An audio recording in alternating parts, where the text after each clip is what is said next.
Now that I've seen all 4 films in the Monsterverse, the time has come to rank them worst to best. Where is Godzilla vs. Kong gonna fall in my ranking? Where does it fall on your ranking? Let's talk about it.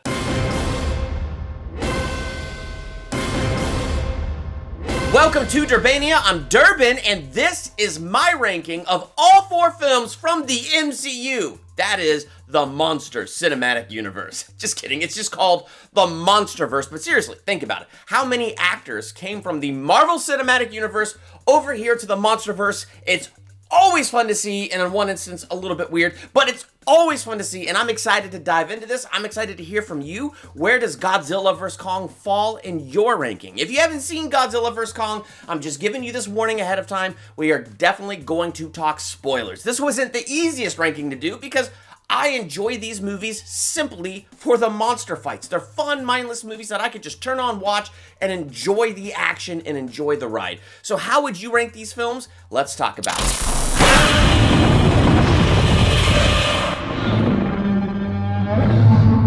Number 4, Godzilla. I do enjoy this movie. I think overall it is good. The reason for me it falls in last place is because it's called Godzilla, and he's got such a small role.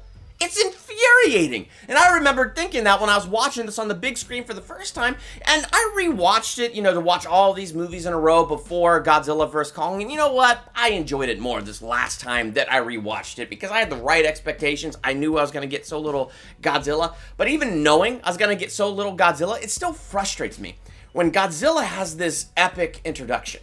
As he comes up out of the water, creating that tidal wave, and first steps onto the scene, and his giant foot comes down like boom, like by that airport window, and everything goes silent. The music begins to swell as the camera pans up, and there's Godzilla, and he releases that mighty...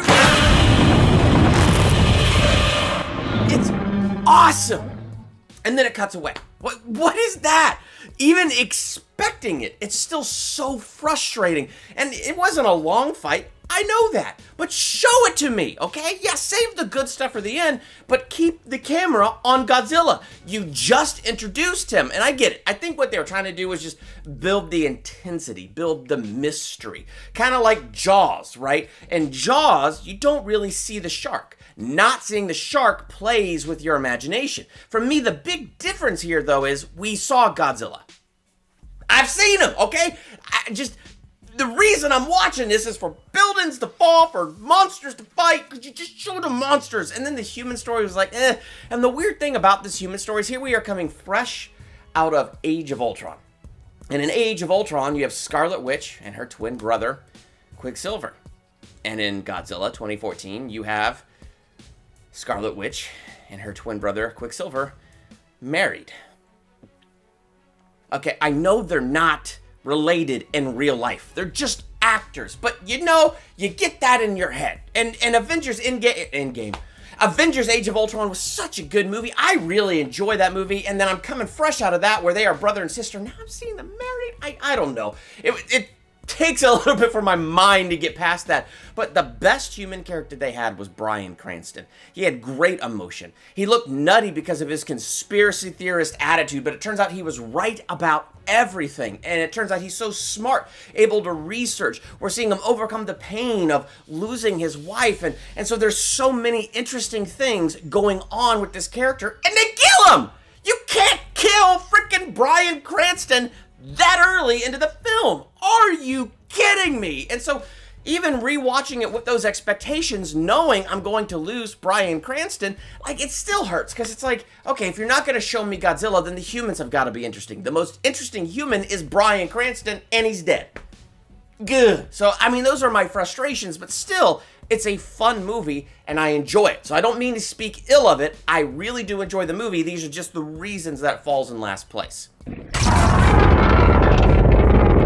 Number 3, Godzilla, King of the Monsters. One of the things that I really respect about this movie is I feel like they heard us. They heard us say, it's a Godzilla movie.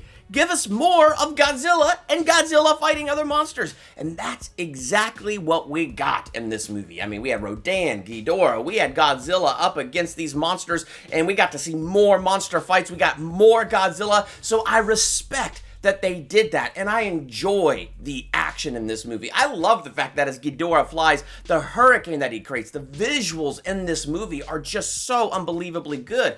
Like when you have Mothra and her wings are spreading in the waterfall, like it's one of those beautiful scenes. And one of the things that I always liked about these monster movies in this Monsterverse is the sound effects, the sounds that they use for the monsters. Godzilla's roar, Mothra's sounds, like how they all have their own unique sounds. And I feel like they've done such a good job with that in this movie, now giving us all these different monsters. I really enjoyed that. One of the things that I love about Ghidorah is the whole picture of him being a false king, because the earth has a natural order and Godzilla is part of that natural order. He's the king of it. His job is to bring balance to that natural order. And Ghidorah is not a part of that, so he is a false king. He is an alien, and so he's not supposed to be the king. He's not supposed to be the alpha. Everything he does and everything he wants is unnatural. The true king needs to take his place as king. And so that was a very interesting story. Then you have the human story, which, yes, it's weak, but who cares? I mean, you go into this knowing the human story is weak because it's the monsters. And I feel like the human story, they totally ripped off Kingsman. The idea that the earth has a virus. The virus is humanity, and that's why the earth has a fever, so we gotta, get rid of humanity.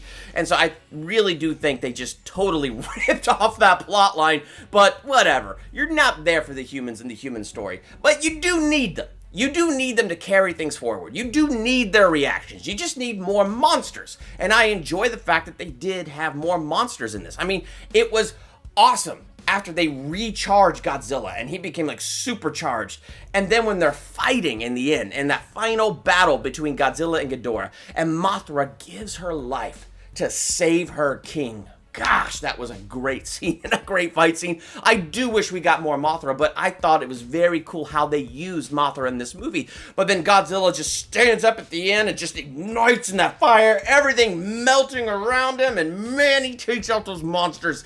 Or Ghidorah, I call it monsters because of the three heads. And I like that the three heads had personalities. Like one of the heads was like kind of the dummy head. Like, I don't know. There's a lot of things that I enjoyed about this movie. And I definitely enjoyed it a little bit more than the first Godzilla. Number 2, Godzilla vs. Kong. This one comes into second place for me because it's just a fun ride. One of the cool things about Godzilla, King of the Monsters, is we got deeper into Godzilla lore. They discover what I assume is the lost city of Atlantis.